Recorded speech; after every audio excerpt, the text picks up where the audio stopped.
Hi, I'm Alison from Newcastle Speech Pathology, and this week we are talking about comprehension. So comprehension is that subset of skills that we use to help us extract meaning from what's going on around us. So it involves being able to understand words and sentences and language structures and how they go together, how word order affects what message someone is actually conveying to us. It also involves being able to read body language and facial expression, and includes the scope of being able to extract meaning from the environment through things that we see, hear and experience. So comprehension is a generalized skill that underpinning that is what we call receptive language, or the ability to understand language. So in our little ones, sometimes they're a little bit slow to develop their comprehension or their receptive language skills. That means that they're perhaps not learning words as quickly as we'd like them to. They may be not able to really listen and attend to information and follow instructions.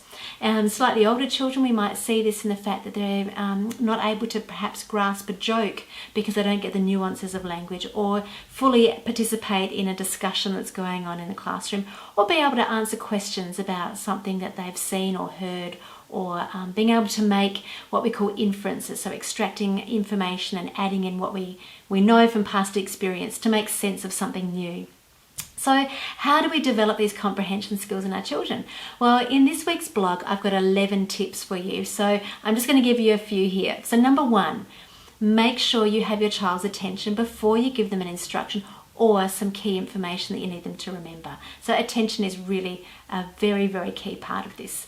Number two, make sure you simplify your language. So give your instructions or your information in very small chunks of clear sentences. Okay, thirdly, make sure we're actually taking time to explain new words to our children. So helping them to understand how they fit into the context that they're experiencing them in.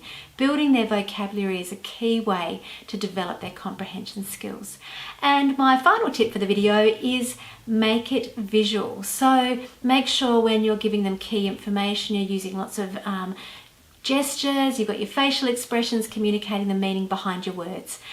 Also, you can use visuals in terms of creating visual schedules, so creating lists or pictures that will help them to understand what it is that they need to be doing and the order that you'd like it done in. So if you're concerned about your child's comprehension or their receptive language, then now is a great time to see a speech pathologist who can do a comprehensive language assessment and help tailor a plan to support you and your child.